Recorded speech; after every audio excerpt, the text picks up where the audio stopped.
Oi, gente, tudo bem? Eu vim aqui para o relato de parto, versão enfermeira obstetra.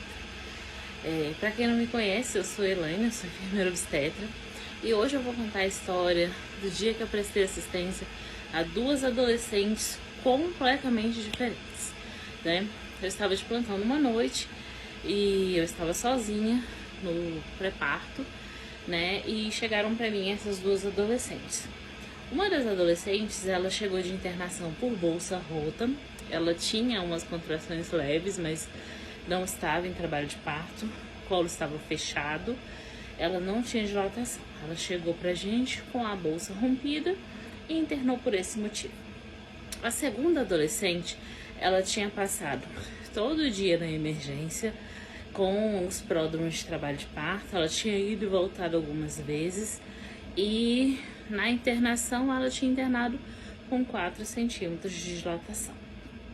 A primeira adolescente, como eu falei, ela chegou sem contrações, com cólicas leves, somente com a bolsa rota. Estava tranquila, acompanhada pela mãe, super tranquila.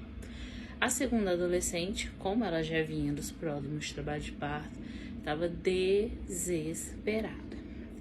Ela, toda contração, ela chorava, ela fazia vocalizações em toda contração. Estava também acompanhada pela mãe. A primeira adolescente, 16 anos. A segunda adolescente, 17 anos. Bom, seguimos o plantão, as intercorrências acontecendo e de hora em hora fazemos a avaliação.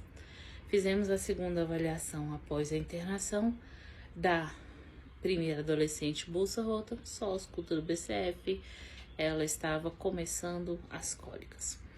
1 hora, isso, presta atenção no tempo, 1 hora após a internação.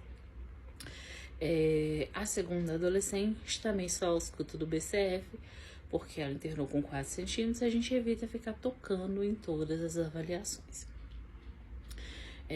Segunda hora após a internação, fui fazer novamente a avaliação da primeira adolescente e ela já se encontrava com contrações.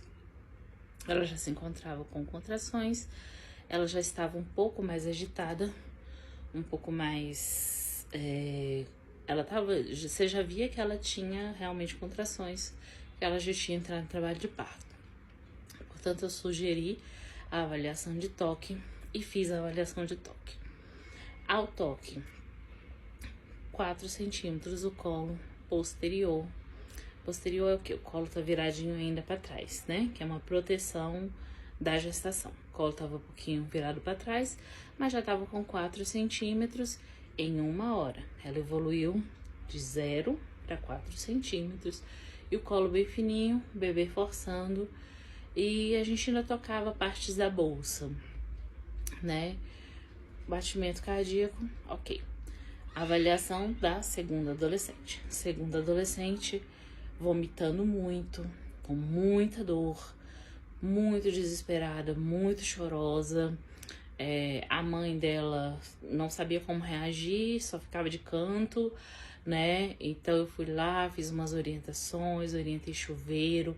Ela foi nesse processo dela umas 10 vezes pro chuveiro, ficou lá, só que ela ficava poucos minutos. A gente orienta que quando essas mulheres vão pro banheiro, elas têm que ficar ali uns 20 minutos pro banho ser bem terapêutico mesmo. Porém, não fiz o toque nela, ela não quis tocar, né? A gente respeita essa parte, quando mesmo a gente vendo que o trabalho de parto pode ter avançado um pouquinho, mas não está em período expulsivo, a gente evita tocar. Se a paciente disser que ela não quer, a gente respeita. Então, fiz apenas a ausculta do BCF da segunda adolescente. Bom, com menos de 40 minutos, antes de dar 1 hora, que eu tinha feito a avaliação da primeira adolescente, a mãe dela me chamou e disse que ela estava com muita vontade de fazer cocô. Então, eu sugeri novamente fazer o toque nela. E aí, a gente fez a ausculta do BCF, tudo ok. Toque, 8 para 9 centímetros. 1h40 após ela estar com 0 centímetros de dilatação. Ela estava com 8 para 9 centímetros. O bebê já forçando o colo, já transferimos ela para a ala de trabalho de parto, né? Que no caso ela ainda estava na ala de observação por ter entrado somente com a bolsa rota. Então transferimos ela para a ala de parto para ficar acompanhando lá no pré-parto, né? E aí, nesse momento, a mãe da segunda adolescente me chamou para fazer a avaliação do toque da segunda adolescente. Então, na terceira hora, eu fiz o toque da segunda adolescente, que internou com 4 centímetros. Nesse momento, o colo dela estava com 7 centímetros de dilatação, bem tenso mesmo. Ela estava muito chorosa, muito desesperada. Ela não permitia muito que a gente tocasse, tentasse orientar ela. Tentei orientar ela várias vezes. A única coisa que ela topou foi ir pro chuveiro tomar banho, acho que aliviava um pouco da dor dela, né? Então a única coisa que ela topava, ir pro chuveiro tomar banho. Seguindo, com mais 30 minutos mais ou menos, a mãe da segunda adolescente me chamou novamente, porque achava que o bebê estava nascendo. O bebê não estava coroado ainda, mas ela já tinha muitos puxos, né? Ela já tinha muitos puxos espontâneos. A gente não dirige puxo, a gente orienta, fala como que é como que é a sensação que ela vai sentir e quando é o momento ideal para que ela comece a fazer a força. Porque muitas das nossas mãezinhas, elas não são orientadas, principalmente adolescente, né? Ela não vem com orientação, então ela não sabe ali o que é contração, o que não é. Muitas delas falam que estão com dor. E aí, quando você faz a avaliação, o útero não tá contraído. A dor em outras partes do corpo, é a dor nas costas, né? É a dor ali embaixo do ventre, mas não são contrações. Então, a gente ajuda elas a diferenciar o que é contração, o que não é contração. E a gente orienta ela, a gente não faz puxo dirigido, a gente faz orientações. Então, a segunda adolescente, ela já estava com muito puxo. E a primeira adolescente, lembra que eu falei que ela estava vomitando? Aí eu pedi a equipe médica passou medicação para vômito para ela. Essa medicação para vômito, ela é muito boa também para o colo do útero, né? O colo tenso, ela dá uma relaxada e ajuda na dilatação. Ela estava com 7 centímetros, fez o medicamento para vômito. E eu entrei na assistência da segunda adolescente. Como ela estava muito ansiosa, então eu fiquei ali orientando, trocando de posições, né? Ela foi para uma posição, foi para outra posição, e ali eu consegui orientar ela bem, né? A ponto que ela foi para a posição de 4 apoios, né? E ficou em posição de 4 apoios durante todo o período possível. E o bebê nasceu ali em posição de 4 apoios, nasceu muito bem o bebê. Só que, lembra que eu falei que a dilatação dela evoluiu muito rápido? E isso é um dos riscos para hemorragia pós-parto, né? Mesmo a gente tendo feito a ocitocina profilática assim que o bebê nasceu, ela iniciou um sangramento mais intenso. Ela teve apenas escoriações, ela não teve lacerações, né? Apenas arranhões na mucosa vaginal. Então, ela não precisou de sutura, mas em compensação, a gente entrou com ela com o protocolo de hemorragia, né?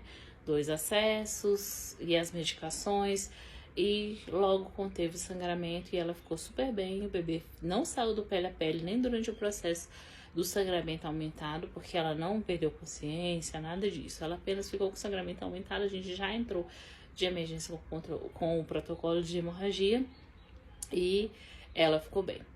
A partir desse momento que tudo terminou, que a gente fez, né, o protocolo de hemorragia da segunda adolescente, né, que foi a primeira a parir, a primeira adolescente começou com os puxos espontâneos. Então, antes de eu fazer o relato do parto, da outra e tudo, eu fui lá para fazer a avaliação dela.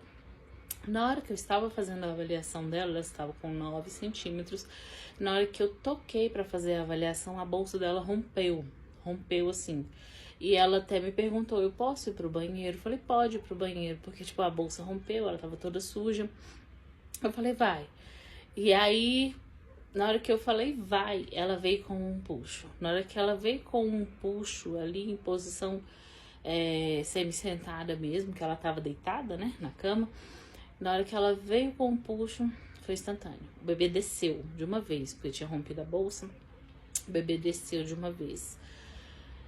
Ela decidiu ficar nessa posição. Ela chorava muito durante todo o parto. A gente não conseguia acalmar ela.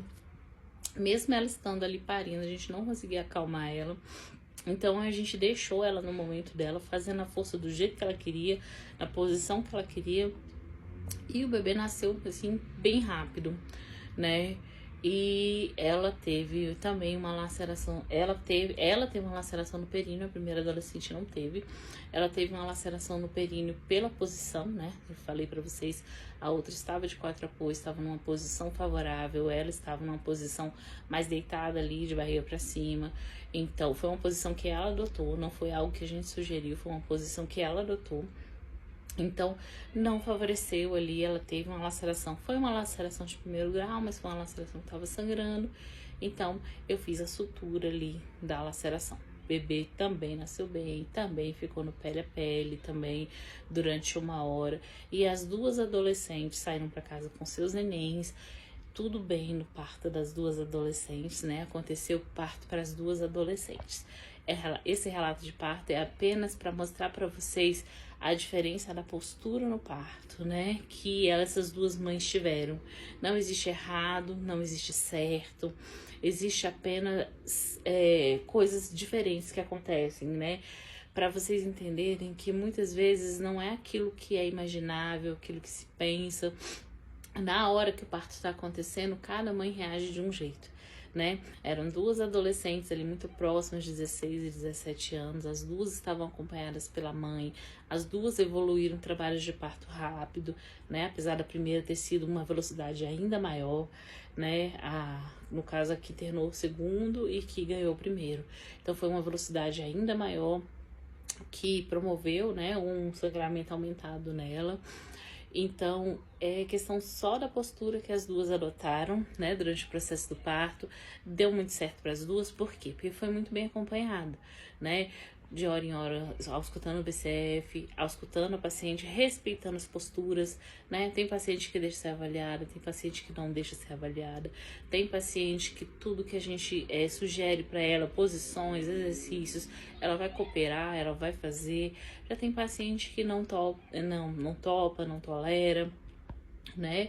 Então, a gente segue acompanhando esses trabalhos de parto da forma com que esses pacientes se sintam melhor, né? E aí, o que vocês acharam dessa postura de parto? Me contem aqui se vocês já pariram, como foi o parto de vocês, como foi a assistência de vocês e o que vocês acharam aí desse relato de parto versão enfermeira obstetra.